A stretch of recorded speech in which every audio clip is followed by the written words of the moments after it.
On the 14th of March 2025, I posted a video about some behind-the-scenes happenings of a RedM server called the Rift Trials. Part of the video was also a response to Chelsea, the owner of the Rift, who made a video regarding their finances after players and myself started questioning where exactly those finances were going. But on the same day, Chelsea decided to respond by copyright striking my video falsely. The entire video was fair use because it was what is known as transformative, meaning I changed the media enough for it to be something different. Reaction videos are very common on YouTube and they do not get taken down by copyright strikes because they fall under fair use.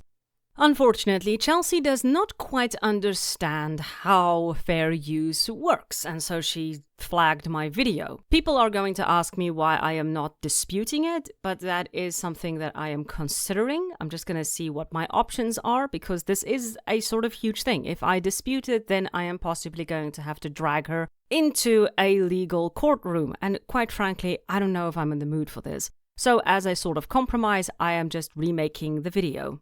But because Chelsea further decided to block, then ban, then scrub her Discord from anyone who even mentions me or my video, I am taking extra precautions with this one to not let her strike it again. No logo, none of the footage of the video used, and Abigail Pinehaven has re-recorded Chelsea's lines to ensure it can't be struck down. To take it even a step further, I have altered her script to ensure the information is still given concisely, to further ensure she cannot accuse me of I stole her script. I am sick and tired of people abusing the copyright strike system, and I'm even more tired of YouTube not putting in protections for people who are struck falsely. But with that being said, thank you very much to Abigail Pinehaven, to everyone who came forward to share even more information for the video and their stories, and also to everyone who reached out to just support me. It meant a lot more than I can sincerely express, so just thank you for being awesome. With all of that out of the way, let's start the video once again. On the 19th of February 2025, the Rift Trials, a RedM server, changed its rules for purchasing homes. Originally, the rule had been that players could pay a $30 flat fee and they would receive a home. However, a year or so later, they would change this rule, now requiring you to pay around $5 a month on Patreon to be able to keep the home that you already paid for. For people who had already purchased the home, they would now have to continue to pay for the house or they would lose it. As you can imagine, this caused a serious rift, no pun intended, in the community. The reasoning for this change was that the developers needed income. They weren't making enough money to continue running the Rift Trials, and this was a way to ensure the Rift would remain open. But people were split. On the one hand, they wanted the Rift Trials to continue, of course, to operate. On the other, the way the situation was handled was deemed unacceptable, and players pushed back against it. Well, some did. In response to the upset, Chelsea, the creator of the Rift Trials, would make a 21-minute-long video explaining how difficult it is to run a RedM server and the costs involved. Needless to say, the video was not exactly what people had been expecting, and not because people didn't want to know, but because it still didn't answer the questions. In this video, I'm going to be responding to the points that Chelsea makes in her video, and explain a few things from an outsider's perspective with a bit of research on my side. I will also cover a brief history on the Rift, when it started, and of course how it has a tendency to attract drama. Because we can't have a horse game without drama, can we? But before we get into all of that, I'd like to thank my Ko-Fi supporters for being more awesome than the Martian Manhunter, still being a founding member of the Justice League. New 52 was a piece of shit. Let's get into it. What is the Rift Trials? The Rift Trials is a RedM server that claims to be the first equestrian-focused RedM server. RedM, for those of you who might not know, is, and I quote, a modification for Red Dead Redemption 2, RDR2, that allows players to create and join custom multiplayer servers for role-playing, similar to 5M for Grand Theft Auto 5. So they are modified player-run servers. Rockstar is aware and even allows the creation and running of RedM servers, with some servers being very successful. It's like Rockstar gave license for players to continue developing their game because they couldn't be fucking bothered. Sorry. The Rift Trials, I will be calling it simply the Rift from now on, for brevity's sake, was started during the pandemic by the founder and creator Chelsea. According to their website, the Rift offers dozens of new horse breeds and coats, a place where you can create your own custom designs for your horses' events and build your own home or ranch and train custom courses. Overall, the experience is clearly catered towards a more cozy, relaxed style of game. One key point to note is they also use the term sandbox, meaning it's not a role-playing server by design. It's more a go and have fun sort of server. Now that we know what the Rift is, we can now get into some of its history, and we're going to start with the Hobo Coup. That is a title for a really weird thriller, and I'd watch the hell out of it. The original video had this as an anecdotal story, but after the removal of my original vid, an anonymous user sent me some screens of Chelsea shutting down this project and the fallout thereafter. We will be looking at that in a bit, but just want to say thank you to the person who forwarded this to me. You know who you are. Hobo is one of the developers for the Rift. His overall attitude has always been a little off. He gets worked up and likes to threaten the shutdown of the Rift if people are saying things he doesn't like, as shown here.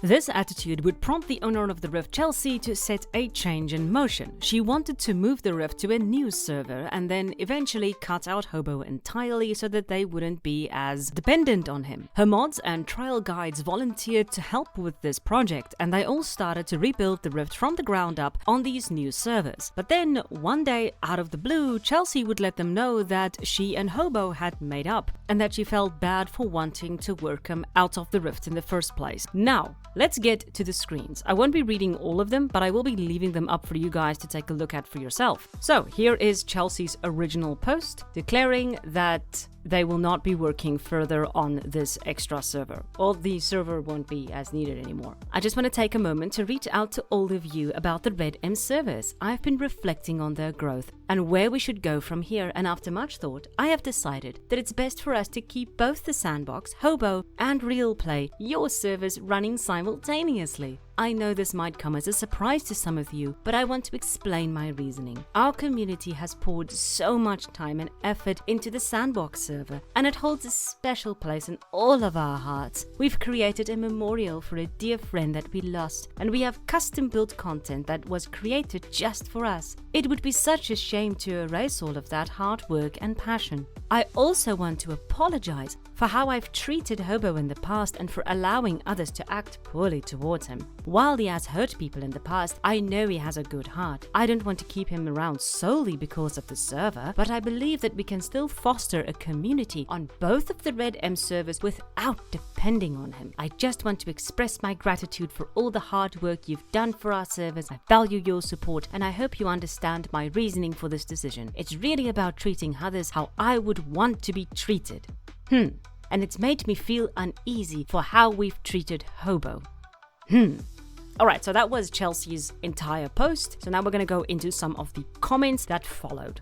The group go back and forth discussing whether they should delete one of the servers and about memorials and how they should and how that sort of created a bit of a problem, but they're all kind of angry that Chelsea didn't communicate with them. This is the main issue. One of Chelsea's concerns was that they were essentially working on this behind the scenes in the dark and not telling the community what they were doing. So when they deleted the server, that could have caused a lot of problems. But another developer would come in and say, "I'm sorry, but I absolutely cannot understand this decision. We had conversations about this topic and nothing was ever mentioned in this direction. In my opinion, this is a completely one-sided and non-transparent decision, especially because it was made without consulting with Dev 1 or me for even a minute. I also think this is unfair to the many people in this team who have sacrificed their free time to work out concepts here or to help implement them. I have alone spent 50+ hours configuring the Sandbox server and everything around it, project management, automation, teaching people my knowledge, and much more. I would like to give you a comparison of what it would mean in the real world, since I also do this professionally. My hourly rate is 160 euros. 160 equals 50. 160 times 50 equals 8,000 euros. I don't want any money from it. I just want you to get a feeling for the value we have provided you here.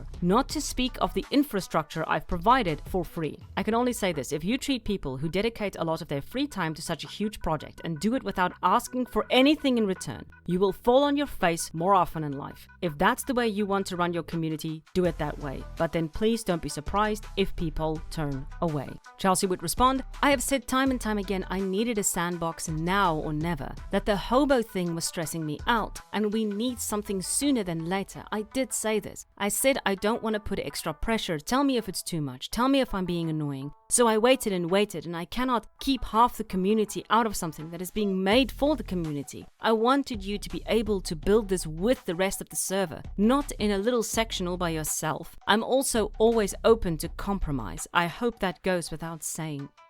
And then the next dev comes in. Decisions like this should have been talked about. I would have been ready to spend some of the little time that I have for the server, but with decisions happening like this, I'm not anymore. And sorry if I have to tell you that directly, but it shows that you have no clue what's going on your server. We decided in our meeting that our focus is on the sandbox server and not on real play. Since this meeting, not a lot has happened in the real play, and all the work that mainly Dev2 put into this went into the roleplay server. But not only that, what was the main reason to build a new RP server? It was because we didn't want to have Hobo in this position, wasn't it? Didn't we talk about it in a staff meeting for such a long time, how much we needed a new way of things? It wasn't just because we wanted to build a new server. But yeah, apparently things can change super quick here. Decisions are being made without communication. And this was the bit too much for me. You knew from the beginning what consequences this will have. So if you start a project like this, then you either go through or think about it beforehand. As I said, I don't have a lot of free time at the moment, but the little bit that I have, I want to spend on something that either I really enjoy or other people value. But in all this time, I have been in this server, especially you disappear for I don't know how long, and then just come back with things like this. You don't know what happened, what people work on, etc. And that's only one more example of something that is happening all the time. Staff is so far away from the server and most of management even more. That being said, I would at least take some time from the CM and trail team, and I won't do any more things for any RedM server. I'm sorry if that comes over too harsh, but I also don't want to hide my feelings, and this is how I feel.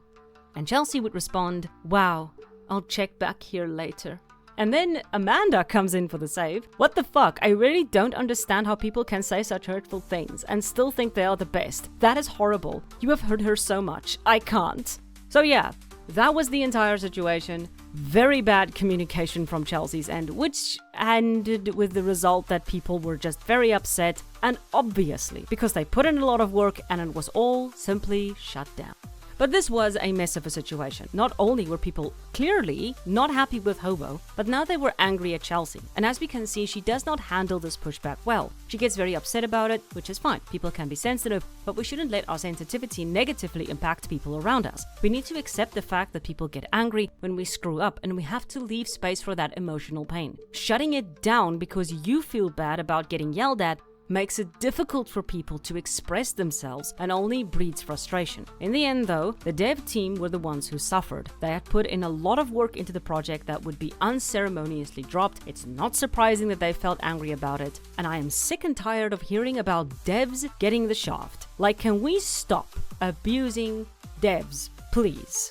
Like, just stop that. Like, I want to start a union for you guys. What the hell? Anyway, moving on. Now, the reason why I mention this is because it shows that Hobo is a problem in this server. A lot of people have had bad interactions with him, and the fact that they wanted to sort of run him out with a coup shows how bad he can be. But with that in mind, we can get into the next situation that popped up in the Rift in 2024, the energy drink fiasco. The energy drink fiasco was quite crazy. In very brief, Chelsea, the owner of the Rift, posted an energy drink sponsorship on the Rift Discord. This caused a lot of backlash, but we have to touch on a few things that happened before this energy drink situation to explain why it sort of exploded, and this sort of explains what the overall feeling is in the Rift Discord. On the 2nd of June 2024, Chelsea would make an announcement about one of their admins, Hobo, dressing as a KKK member. Future Rattle here, I made a mistake. It wasn't Hobo that went through this, it was a different staff member. I just am not in the mood for changing it, so we're gonna leave it as is, because the story is still the same, it was just a different staff member, right? Moving on. This image of Hobo in KKK garb was quickly shared around and players were damned concerned. It turns out that he wanted to test out a new script from a new developer. This developer forced him into the KKK garb in-game, and Hobo basically left within a few minutes because it obviously made him very damned uncomfortable. Now, this made the rounds and people were pretty upset about it, but it was not really a situation that Hobo could have predicted. The only problem that I have with the situation is that they don't name and shame the developer of that script anywhere. I would think that it would be wise to mention them to prevent anyone from supporting this developer in the future, but they deliberately decided to keep him anonymous for some reason, and this unfortunately makes people question how true this story is. Because why not mention who did this? I suppose it could prevent a witch hunt, but you're protecting a guy who is forcing people to dress in KKK garb. But I'll leave that up for you guys to decide. On the 1st of July 2024, Chelsea made another announcement after new images leaked of the moderators and trail guides, players who organize and guide trails on the server, doing skinny dipping in their server. This was a server that could only be accessed by the mods and the trail guides, but these images also leaked out. The problem was that this went against CFX, who had partnered with RedM. No nudity, essentially. But Chelsea explained that this event happened long before CFX had partnered with RedM, so at the time it didn't go against CFX terms of service. But she assured her players that this did not happen anymore to adhere to those terms. For those of you who are wondering why I did not show these images, it's because I lost them. I am so well organized. But now we get to the energy drink Fiasco. There's a reason I'm telling this story, so bear with me. On the 4th of July, 2024, Chelsea would make an announcement about an energy drink, Rogue energy drink to be precise. The announcement informed the players that Rogue energy drink was a brilliant product and they should buy it because it's so good. Basically, it was an ad. The problem though wasn't the ad. It was the fact that the entire Discord, which at this point had been a place for Rift players, was being used to advertise energy drinks. They were all being pinned. The first comment rolled in. So there was a post here recently about minimizing the everyone pings, in which people suggested to mute it. It also said important news would be pinged with a ponies ping. This is essentially everyone. Energy drinks and stuff is not important news to me at all, and so I do not wish to receive a ping. This is very annoying and stressful to me, and I wish this would be taken into consideration. I do not want pings for energy drink stuff. Like said by other people, please make a separate role for all Steam related things. It's not that much work. End quote. Players were upset that they were getting pinged for energy drinks. They don't drink it, and they don't want to be told to drink it. This was not the place for it. As we can see by the rest of these comments, people are agreeing with this sentiment. They don't want to be pinged for things that they have no interest in, and they don't want to be advertised things, which is understandable, as the Rift is supposed to be, as they say themselves, a safe space for people to come and enjoy horses. Now, all of this would result in a moderator coming forward and saying, "Howdy, while I understand pings can be frustrated, I don't like having them either. Keeping and maintaining the server is not for free. It costs money every month. Streaming and brand partnerships is how we're able to maintain it and keep the Rift RedM free to play. This is a streamer's Discord server. Chelsea is a streamer. Again, I understand, and every ping might be relevant, and irrelevant ping can be annoying. I just want y'all to keep in mind that while the RedM server is for free, it's not for us." End quote. This post was interesting for two reasons. Firstly, the fact that they wanted to use sponsors to keep the server going, which is not common with RedM servers as small as this. And secondly, that the Discord server was originally a streamer's Discord, Chelsea's Discord. But this does not seem to be entirely true. Chelsea is a streamer and a YouTuber, but this server was never really meant to be her server. This had always been the Rift Discord, so she could certainly use it to burst her own Twitch, but that doesn't make it her streamer spot. But people were not aware that Chelsea would use this server in this way, and so this energy drink ad came as a bit of a surprise because no one was told it was her server, because it was never advertised as her server. Hopefully I'm explaining that correctly. Anyway, a person replies that, "When I joined the server, I did not know this was a streamer server. I thought it was for the RedM server because the name of the server is the Rift Trials, and it primarily advertises the RedM server. Not saying that no streaming allowed. Great that streaming is a way to make money for that server. But I don't want pings for something I have no interest in, so I hope another role for these kind of pings could be added." End quote. This situation should really have ended here. Take on some constructive criticism, make a few edits, ensure people don't get pinged for weird shit, and that's it. But it's never that simple with horse games, is it? During the next day or so, Chelsea's partner would start contacting some of the trail guides. As I said, a trail guide is a player who takes time out of their day to organize trails in the Rift. And this partner told them off for being rude and mean to Chelsea. As we can see here, I just really want to ask why you find the need to always come at Chelsea. It just seems the whole trail team is against us no matter what we do. Chelsea didn't want to post that announcement in fear of something happening like that thread. We all encouraged her because she never makes announcements like that, and this is her place, and yet she is constantly attacked. I just don't understand why you and the other trail team people seem to be always the ones just ready to bring her down anytime she does anything. You have no idea how much this hurts her. I am really not supposed to message you, but I am at a loss. It just seems like you want to bring this place down. I'm not like threatening you. I'm just so fucking tired of this shit that has gone on for years now. If you love the server, okay, but it just really does not show. Besides with the trail team click, I don't know what I am trying to say from this. I'm just trying to figure out what causes people to put so much hate into the world over a single ping announcement. Let's just go back to the original series of posts. None of this had been rude. They had just asked not to be pinged for ads, which is reasonable. Now this would lead to one of the trail guides asking that they not be DM'd by people about stuff like this, and this would result in that trail guide getting removed and later banned for problematic behavior. But this wouldn't be the only one to be removed. Players and trail guides alike started talking about the removal of certain leads. This would result in the staff chat becoming a bit chaotic, and the trail thread where these trail guides discussed their plans were completely cleaned out. The owners would start pushing back against these trail leads speaking up. The moderators claimed that the trail guide was banned for a good reason. Despite asking the mods numerous times to explain what this trail guide had supposedly done, they never would explain, claiming they had no reason to explain and share out details about the situation. Their reluctance to communicate would result in a few other people leaving the group, claiming that they simply could not stay in these conditions, not when things were being handled so poorly and when communication was not open.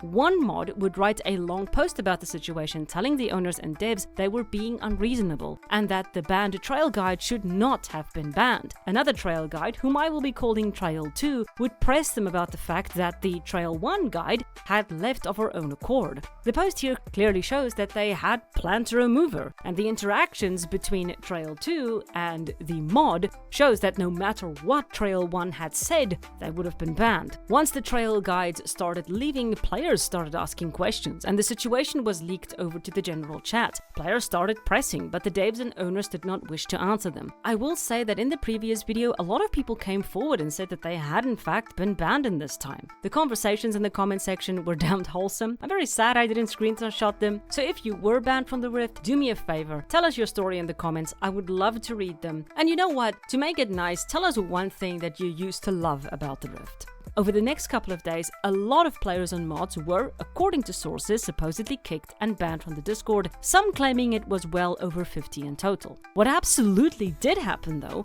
was, to keep the situation quiet, the mods would start deleting comments in the Discord. As we can see here, players were starting to question why comments were disappearing. The mods would also flood the general chat to drown out the comments that might be more aggressive or ask questions they didn't want to answer.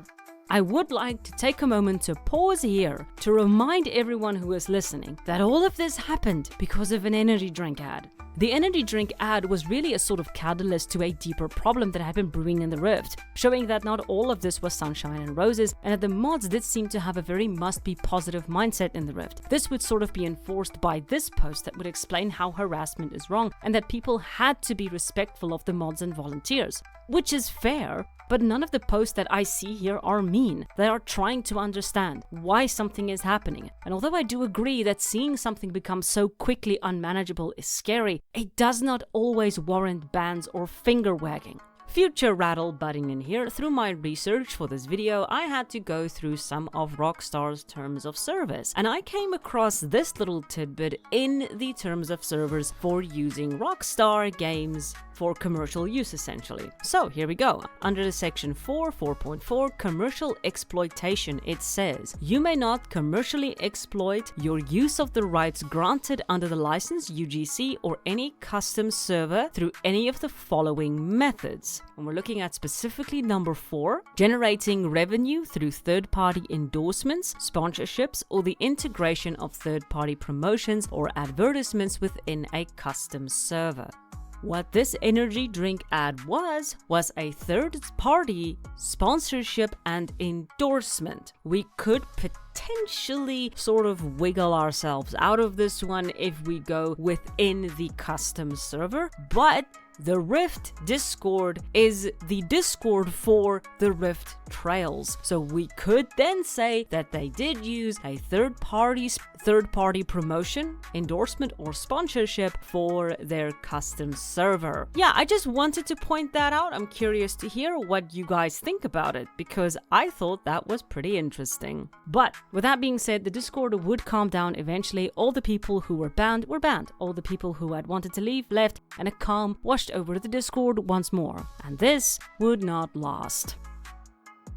On the 3rd of January 2025, an announcement would be made on the Rift Discord saying that players will have to start paying a $5 monthly fee to keep their homes. And I quote, "House ownership requirements. Starting next month, anyone who has purchased a custom house will need to remain an active patron at a lower tier after the initial buy, $30 monthly to keep it." I should not read it like that. Let me reread that. Starting next month, anyone who has purchased a custom house will need to remain an active patron at a lower tier after the initial buy, $30 minimum month to keep it, $5. We appreciate your understanding, as this will help maintain and enhance the server for the long term. End quote. This came as a surprise for players who had homes, as they had already paid a $30 fee last year. The frustration was pretty understandable, but one point was being hammered. Why do they need more money to run the Rift? Players started asking the mods to show their finances, to show how much they are paying and how much they are making. Chelsea and the mods refused to do so, which only spurred on even more frustration. A little later on the same day, Chelsea would make a second post, this time explaining how much they are spending. According to this post, it cost $575 a month to keep the Rift open. Great, but it still didn't answer the question. How much are you making in a month? But they still didn't answer, and they wouldn't. And Hobo would threaten to shut down the server. Because of course he does. On the 27th of January 2025, Chelsea would make a second announcement, saying that after extensive discussion, the new rule for housing would take effect on the 1st of March 2025. They would also give players who had purchased a home previously a few options. Community housing, teleporter houses, giving you a space that you can decorate, give you a house that already exists on the map, or reimburse you $50,000 in-game dollars. Which isn't bad. The new patron rule expected players to pay $20 and then $5 monthly. This was already expensive, but the main issue was that this had not been part of the deal when they had plopped down $30. Abigail Pinehaven said it like this: "I bought a house and you changed it to a rental." This was such a good quote and summed up the situation so well. People bought a product and they were hoodwinked. That's what happened. And the reason for why they were doing this, and I quote, "Why custom houses require patron support. Custom homes take up server resources and Custom houses take up server resources and space, which is why they have always been a patron perk. They require mapping, data storage, and active upkeep to function properly within the server." End quote. A lot of players were still ticked off by these changes, but with the Rift moving forward with it, there really wasn't much they could do. So, some moved on, others stayed, but the question was still being asked. How much was the Rift really making, and should they be asking for more money? And on the 19th of February, Chelsea Liz, owner of the Rift, would try to answer that question in a video. Before I continue, let me give you a brief overview of what has been happening on the Rift Trail since my previous video. As I stated, they banned and blocked me, and they have been deleting messages and timing anyone out who is pushing for answers. Anyone who presses are told to open a ticket. This has been a damned mantra on the server, and it riles me up so much. Make a ticket is another way of saying shut up. Not always, but especially when you want players to make a ticket about something stupid like "did you see this person's video?" Asking people to make a ticket over something like that tells me one thing: The tickets aren't there to make it easier on the mods, the tickets are there to control the narrative. The second the person leaves the discussion to make a ticket, they can be given a corporate answer and then they are not allowed to mention it in server again because it has already been dealt with. It's like a complaint box in an office. No one ever sees what's in the complaint box, so no one knows if other people have the same problems and concerns. It makes people feel isolated because there aren't any more voices agreeing with their grievances. They feel alone in their frustration. The only person who really knows what they wrote down is the one who slipped in the piece of paper and the one who reads it. And the one who reads it might crumple it up and throw it away. Tickets give you a very powerless feeling. Now, I want to make it clear, tickets are not wrong. It's a brilliant way to keep order in larger discords and ensures that people can get helped. But they have become a weapon wielded by moderators to strike anyone down who says anything they don't like. It's a polite, conniving way to shut people up, and it's working. As I was making this video, a bit of drama unfolded on the Rift server, and I think that this is warranted to be mentioned specifically. Mindev, the owner and creator of the game Unbridled, made a post in the general chat, and I quote, "Hello, can a mod or any other staff member please message me about what's going on at the moment? I've heard some things that concern me, especially since we became partner servers a few years ago through Discord. I've already reached out to Chelsea as well. Thank you." A moderator would reply, "I'd suggest opening a ticket so we can get some more eyes on your questions for you quicker." Mindev responds, "If you're staff and already read my message, please DM me, thank you." And then the next staff member says, "Hi Mindev, I'm also staff, but we don't DM anyone regarding Rift situations or staff work. It is our policy. Please open a ticket here if you wish to speak to staff as a whole. Or you could wait for Chelsea to respond since you said you already reached out to her." One of the members would essentially say, "That's how you treat your partners, lol." And they would get promptly banned. I just want to make this clear. Mindev stated that she is a partner with the Rift. And yeah, this is the way they treated her. But she made a second post. "Hi everyone, after today's discussion in #questions and recent events, we've come to realize that our team and one of our partners have different approaches to server management and business decisions. Because of this, we have decided that it's best to part ways. We want to be transparent with our community, and we believe this is the right step forward. We appreciate your understanding." Again, the situation was handled extremely poorly. If I had a partner who reached out to me on Discord and they asked me, "Hey, what is going on?" I would be contacting them directly to tell them what is the situation so that they won't break the partnership with me. That is a basic thing that you should do. But this has been going on in the Discord for a very long time, and especially since my video. It feels like you have to breathe carefully when mentioning anything that goes against the grain, because you're worried you're stepping on toes or upsetting someone. Whenever anyone really starts talking about the problem, they are silenced with happy, chill vibes, because we must have a chill server. Guys, chill! Alright everyone, chill. Chill. Chill. Before I continue, why did I cover the entirety of the history of the Rift? Because it shows that there are some issues here that need to be addressed. One of the largest ones is Hobo, because the Rift prides itself in being a cozy, chill server. That cannot be maintained with a guy that threatens to shut down the server every time something goes wrong. The second reason why I went over the history is that there is a lot of tension underneath the veneer of calm and sweetness. There seems to be a sort of disconnect between the owners and the players, which is a bit of a problem. This sort of explains the anger when the changes in the payment happened. People will swallow a lot of crap until you touch their wallets. Then they come out swinging. Just ask Matthew Hopkins, the Witchfinder General, who burned hundreds of people, and they only stopped him when he asked too much money to burn a witch. I love the history of witches. It's so fucked up. Now, the following part of this video will be an answer to Chelsea Liz's video that she made. I am not claiming to be an expert in running a server, but I did get some help from someone who does. Zap. He has made a server, and he has given me a lot of insight as to how these things function. And I would not have been able to do it without him. So thank you very much, Zap, for being so patient with me, and for all your help. Let's get into it. Running a RedM server has real costs involved, maintenance, and a lot of behind-the-scenes work that is not always obvious. This video will break down what it takes to run a server like the Rift, in particular costs and the difficult decisions we often have to make with our funds. A common misconception is that a community-driven server, like the Rift, can generate thousands of dollars in revenue each month. you can make thousands of dollars. In the case of Zap, RedM server, they made thousands of euros. And it's not impossible to do so if you're smart about it. So no, it's not a misconception. It's a truth that can happen if you handle it correctly. The way they make their money is by out-of-app purchases, so people can essentially purchase horses and houses on the store. The reason why people are eager to purchase is because the server is very active and the roleplay community is very strong. So it really depends on how you set up the server and if your server offers value that will determine if people will put money back into your server. That is something that you have to keep in mind. You must ask yourself what value you give to people, and if that value is good enough, people will give you money.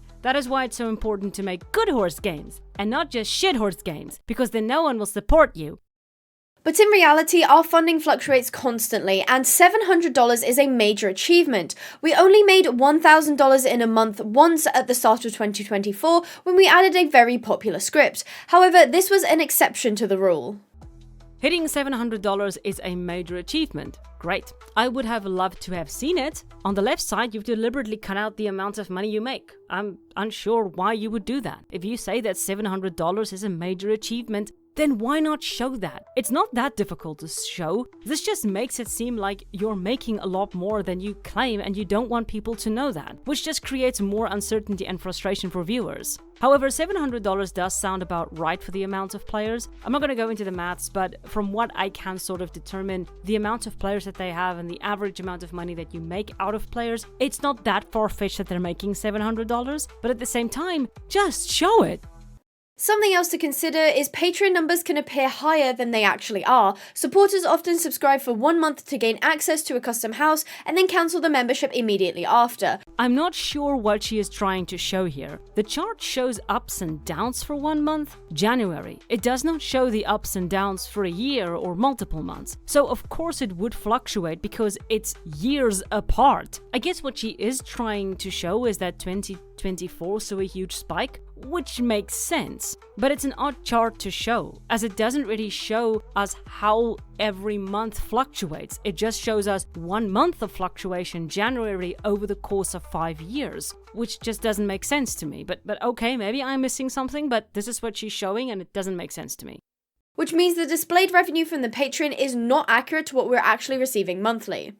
Okay, then why not show it? Again, if the numbers are inaccurate and you claim it is, then showing it will be fine because players will understand it's inaccurate. If it is accurate and you show it, then players will know the situation you are in and will be more eager to help out. I don't understand why the numbers are being deliberately hidden. For all we know, this is 10,000 and this is 4,000. I don't know, I can't see the numbers. So I can put a number I want into this chart. According to me, they're making 700 million. One-time payments that don't renew mean we have fluctuating income every month, which in turn means long-term financial plans can be difficult, and it makes it challenging to plan for monthly costs like server hosting, security, and development.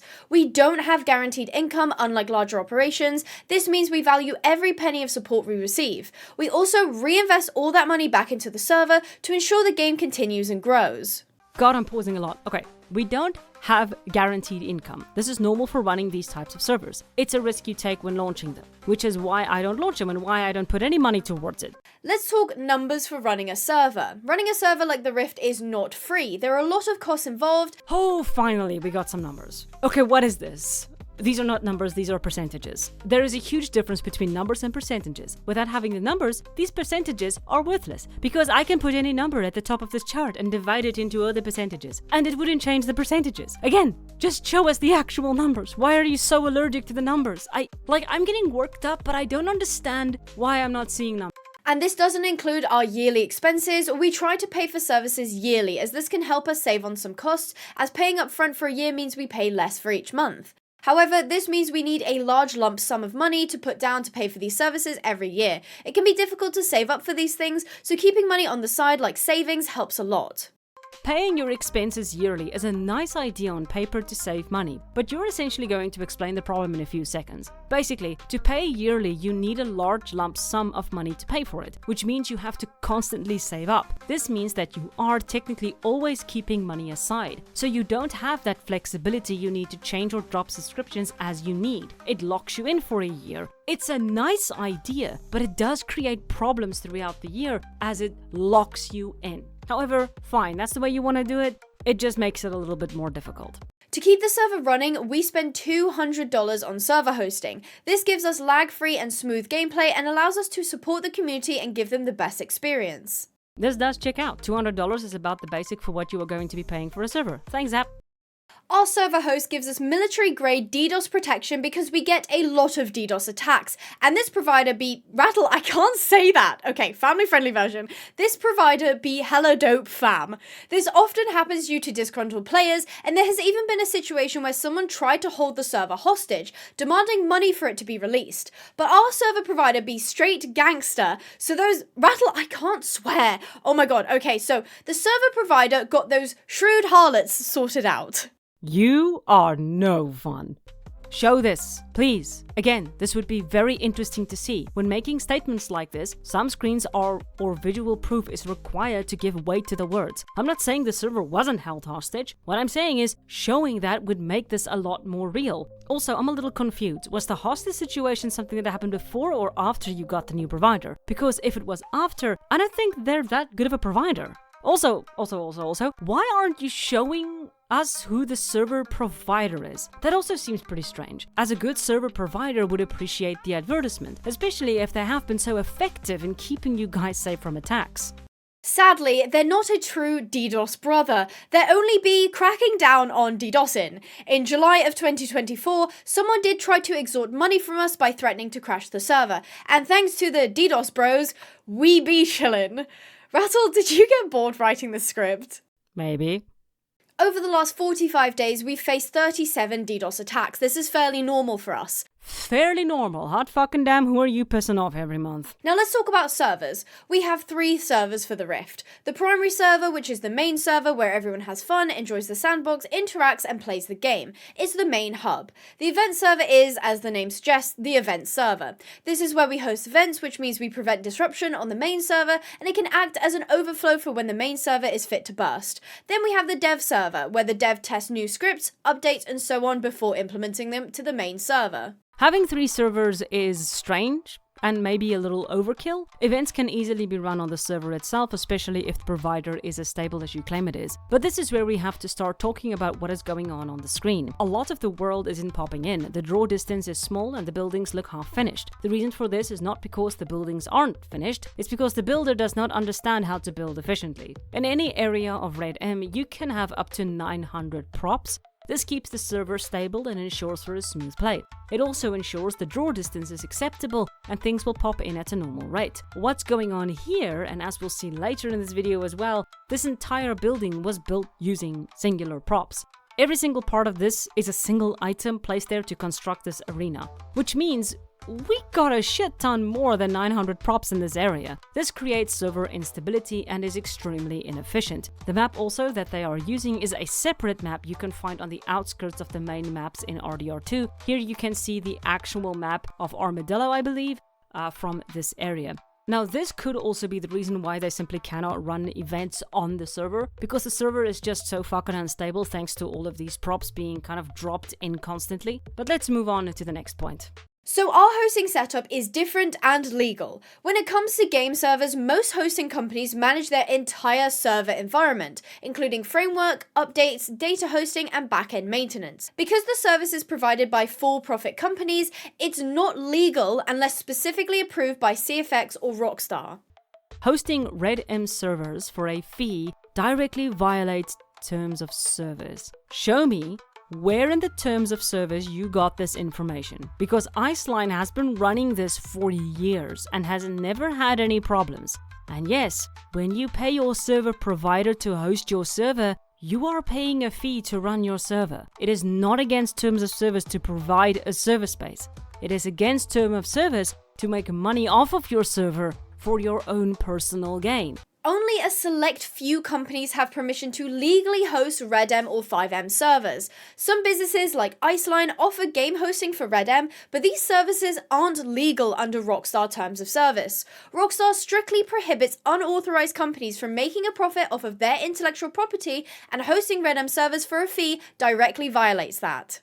So for those of you wondering, yes, I did go and look and see if I could find anything in the terms of service that supported this claim. And the only thing that I could find was a direct discussion about third-party services, which would include something like Iceline. And I quote, "If you choose to access, transact with, enable, or otherwise interact with any such third-party services, you understand that you are directing the applicable third-party entity to make such third-party services available to you. You are responsible for your dealings with third parties. When you use our services to access third-party services, any applicable usage terms associated with the third-party services will govern your use of that third-party service. We do not endorse any third-party services made available or marketed on or through the services. We do not license any intellectual property rights to you as part of any third-party services, and we are not responsible or liable to you or others for any third-party services or the result, information, content, or interactions you may encounter while using them."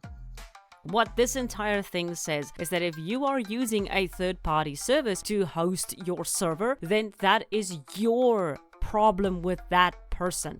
Then you have to talk to them. That is all that they're saying. That is the only thing that I could find. I could be wrong here. If anyone does know of anything in the terms of service that covers this, please let me know. I personally couldn't find it, but I'm not infallible. I might have made a mistake. But moving on. Future Rattle again. I'm just going to throw this out here because this did kind of confuse me a little bit. I'm wondering if there is perhaps a sort of wires crossed situation here where the terms of service for the server host and the terms of service for the server owner kind of got a little mixed up. And there is perhaps some confusion on Chelsea's end on exactly how that works. I just wanted to mention that because I got really confused when I had to do this section. And I'm wondering if there perhaps was some confusion on her end. But yeah, I'll leave it up to you guys to decide. And yeah, maybe I'll get a response. Only a select few companies have permission to legally host RedM or 5M servers. Some businesses like Iceline offer game hosting for RedM, but these services aren't legal under Rockstar terms of service. Rockstar strictly prohibits unauthorized companies from making a profit off of their intellectual property, and hosting RedM servers for a fee directly violates that. Okay, so who is your server provider? You are claiming that certain server providers are illegal, so I want to know who is your provider. Then we can check if you have a legal service provider. Also, what are you talking about? Approved server providers. What this means is that Rockstar has a partnership with these servers, but servers don't need to have a partnership to be legal, as long as they stay within Rockstar's TOS. Iceline is within Rockstar's TOS. The point of the profit is another bizarre point to bring up because you are using RedM to make a profit. At the very least, you are making money off of it. Not entirely sure what the hell you're on about. Also, the only reason you are not getting shut down for now is because Patreon works on a legal gray area. You are technically not allowed to make any sort of monetary gain from Rockstar's games. So you can't, for example, ask money to play in your server, ask people to pay money to get access to your server. You can't have pay-to-win features, and you can't be in direct competition with RedM online. But Patreon is often phrased as you are just supporting the developers for their time. But if Rockstar decides, nope, it's hurting our baseline, you guys can and will get shut down because no matter how you spin it, it is still in a legal gray area. Since we pay for a VPS which only provides raw server space without managing any game-related services, we don't fall under those restrictions. We fully manage our own server, meaning we handle updates, configurations, optimizations, and all of that ourselves. This ensures the Rift is 100% compliant with Rockstar policies, while also giving us complete control over our server environment. Okay, that was a little of a whole lot of information with very little of an explanation. So let me do the honors. There are two types of servers you can make for RedM. A VPS, which is a virtual private server, or a VMS, a virtual managed server. She is correct in that VPS means that you are going to be doing a lot of the work yourself. Most VP servers are managed and run by people who know what they're doing, whereas VM servers are often run by beginners because a lot of the backend is handled. What she is saying here is that running a VM is more of a gray area than running a VP, which is not even slightly true.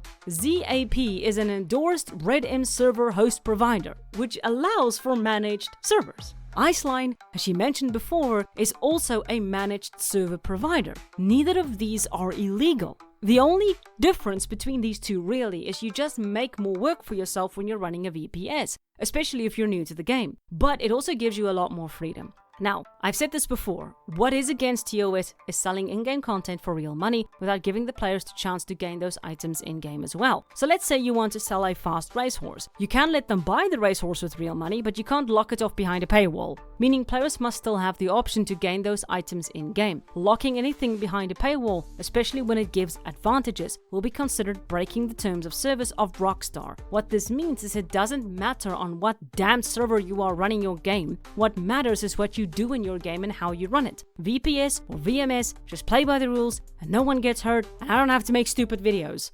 If I sound very tired, it's because I'm recording this thing at 11 o'clock at night and I'm very tired. No, moving on. By self-managing or hosting, we not only stay within legal boundaries, but we also ensure better performance, security, and flexibility, all without relying on a third-party host that can get shut down at any time. Any host can get shut down at any time. Any business can run out of money at any time. No server provider is technically a definite. They can get shut down just as easily. I don't know what the hell you're on about. Another expense is our CFX payment or RedM framework. That is $30 monthly payment and we can't run our server without it. CFX.RE framework is a must to run the game. That is absolutely fair and we can move on. Monthly subscription for it is $30. We got our first definite number that I can look up. Yay! But I'm fast forwarding through this section because it really doesn't need to be explained. Another one of our expenses is investing in scripts, YMAPs, items, etc. Some are free, but many scripts have to be paid for to use the licenses. This price can range from $50 to $200 per script, depending on the complexity. Upgrades also cost money, as a lot of work goes into these scripts. An example is the Cyrus horse script. He is upgrading his current one and selling it as a new product. That means we have to pay for it again. We purchase scripts when we need them, so they're not a monthly expense, and we ensure to pick scripts that offer the best experience for players. Okay, so this is actually a lot of money that can go into your server. Zap kind of explained to me that to start up their own server, they paid 3,000 euros flat to get started. So this sounds like a huge amount of money. But you must understand that this money for the Rift was accumulated over the course of 5 years since the Rift's inception in 2020. So what this means is that if the Rep had to pay $3,000 over the course of 5 years, you can divide $3,000 into 48, which comes up to $61 a month. That is not a lot of money. I'm also using 48 because I'm being nice, kind of squeezing it in there to give them a little bit more, stop technically doing 4 years because I'm a very nice person. So yeah, it is a lot of money that you can pump into for scripts, but you can sort of get away with it if you kind of buy one a month and then another a month and kind of spread the butter across the bread. That analogy does not work here, but I watched Lord of the Rings recently and that's what popped in my head. Alright, so moving on. When we get one-time donations, we try to put it back into the server, but one of our expenses is our Discord bots and automations. We use SXBot, which is $10 a month, Sesh, which is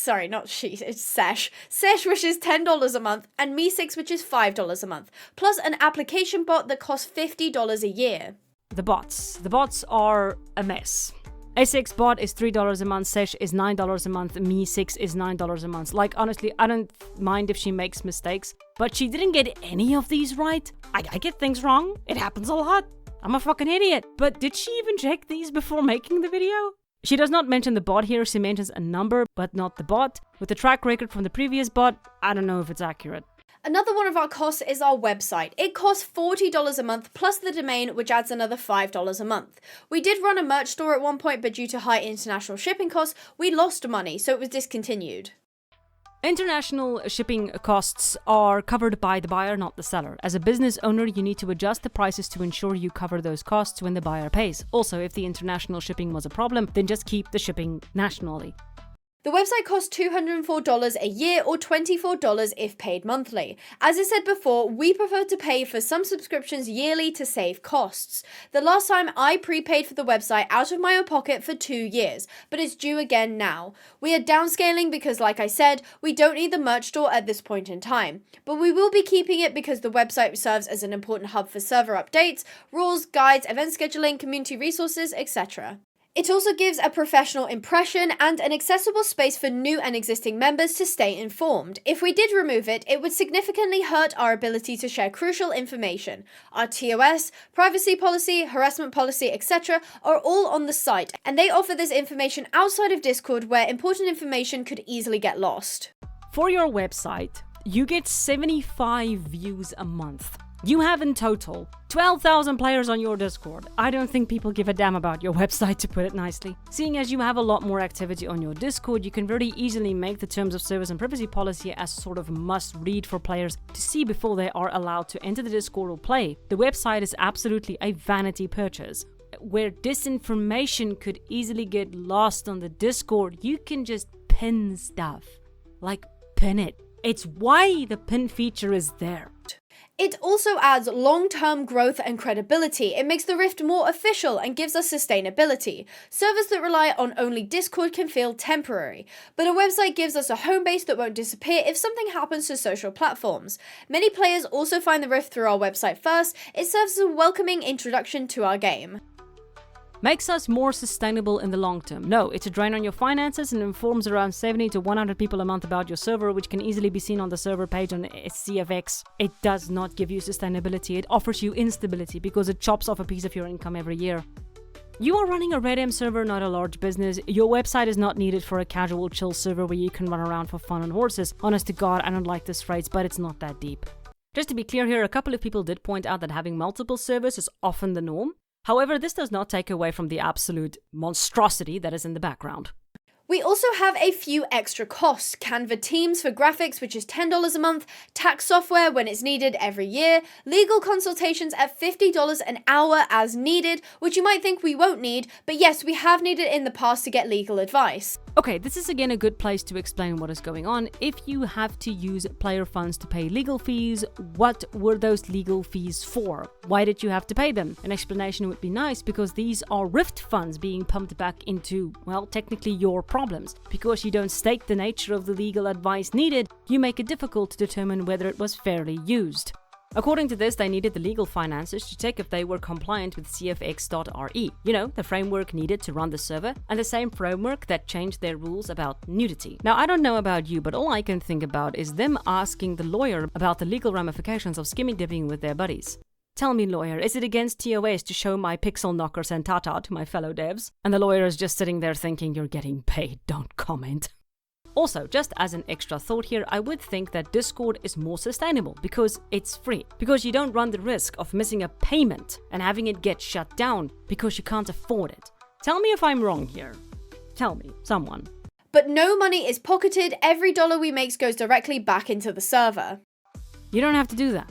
Although using funds secretly for your own benefit will be considered stealing, if you are open about the fact that you are using some of the funds for paying volunteers, then no one would give a shit. I would actually say, pay your damn volunteers. I am so sick and tired of servers and horse games abusing the good nature of people to save a couple of bucks on paying them something. I hope your volunteers get some perks in games or something more than a thank you every month. Like, I understand running these things are difficult, and I'm not saying you should never volunteer, but if you can pay people, then just pay people. You don't have to run it for free. You can just pay people. Zap pays his people.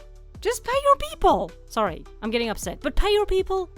I also wanted to touch base on custom housing. One question we often get is housing paywalled? No, it's not paywalled. Anyone in the game, whether you pay or not, can have housing options in the game.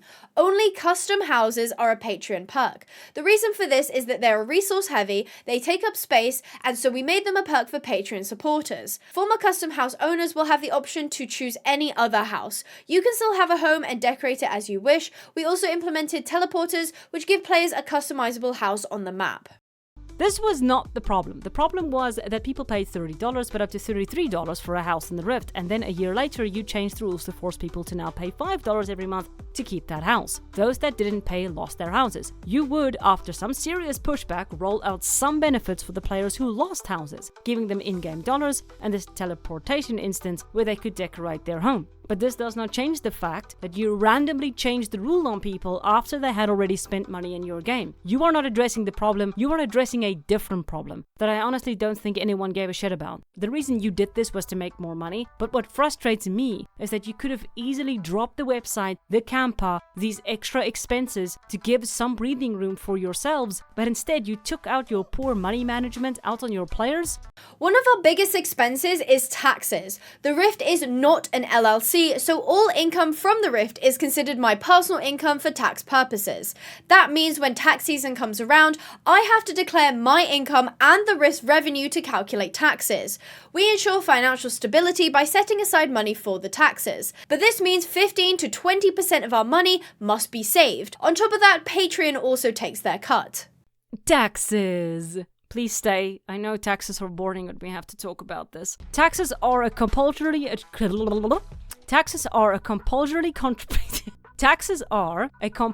contribution to state revenue levied by the government on workers' income and business profits or added to the cost of some goods, services, and transactions. Basically, taxes give government an income so that they can continue to keep up libraries, military, schools, robots, etc. Without taxes, governments wouldn't have money to spend on the country to make it better. You still awake? Good. Now, in the original video, I had spoken about how when you have to pay taxes, you are taxed on your income, not your revenue. Basically, if your revenue is $1,000 and after business expenses are deducted, whatever is left, that is your income, and that is the total what you are taxed on. Business expenses can change from business to business, but in the Rift case, all of this in this chart would be business expenses. So this chart would have to look like this. The argument against this is that the Rift is not an LLC, a business, so it cannot declare business expenses. Only that is not entirely true. Yes, the Rift might not be a business, but you can still declare business expenses as a freelancer, an independent contractor, or if you are the sole proprietor of the Rift, so a one-man business. By Chelsea's own admission, no one who is working at the Rift is getting money. So that could mean that Chelsea is the sole proprietor for the Rift. But the point that I'm making is that you can deduct business expenses, even if you're not an LLC or a business. This is set in place to help small businesses. Here is more information for those wondering. I'll leave a link below for those who are curious about it. So what is going on here? I believe it's one of two things. Either one, she's never actually paid taxes and simply grabbed a number off the internet, or two, she's not declaring her expenses before deducting tax for some reason. So it just could be she just doesn't know how to do it. Those lawyer fees need to be redirected to a tax advisor. Also in this little clip, you will see how the barn keeps popping in and out of existence. This entire barn was more than likely built with individual props, meaning it is made up of hundreds of props, which is why it can't be drawn correctly. All of these are singular items that are coming together to create the monstrosity you see before you. It is only half alive. I can hear it screaming into the void, begging for death to end its misery. Unlike other services that outsource work, we in-house everything from development to scripting to moderation and event planning. By doing everything in-house, we save a lot of money, and we do everything for free. We don't pay for unnecessary services, so all our money goes back into the Rift. That is normal. I think all servers run like this. They do everything in-house. Well, as much as they can. Most servers do outsource their scripting, which is exactly what you guys are doing. Remember this list you showed us? That is what we call outsourcing your scripts, because if you were in-housing them, you were writing them yourself.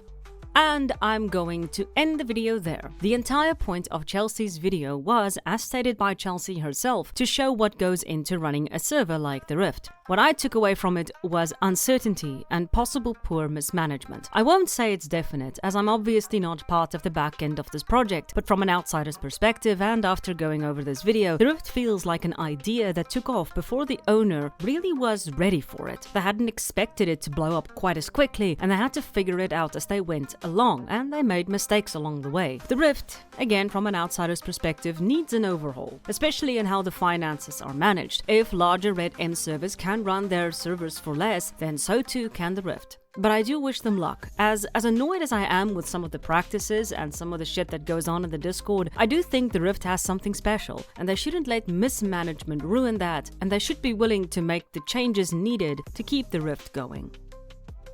And that is where the original video ended. I hope all of you enjoyed, and if there is anything that you feel I got wrong, let me know. But to Chelsea, I will say this. Stop being so damn sensitive and listen when people talk. You have a wonderful community and you are treating them poorly by shutting down conversations and forcing them to adhere and comply to your strict rules. I see every day concerned people in your Discord scared of speaking up because they don't know when they are going to get guilt-tripped, timed out, or possibly banned. Those players who have put money into your server deserve better. Stop treating them like bad school children and listen when they speak. The fact that they are still trying to talk to you shows that they care enough for that server to try.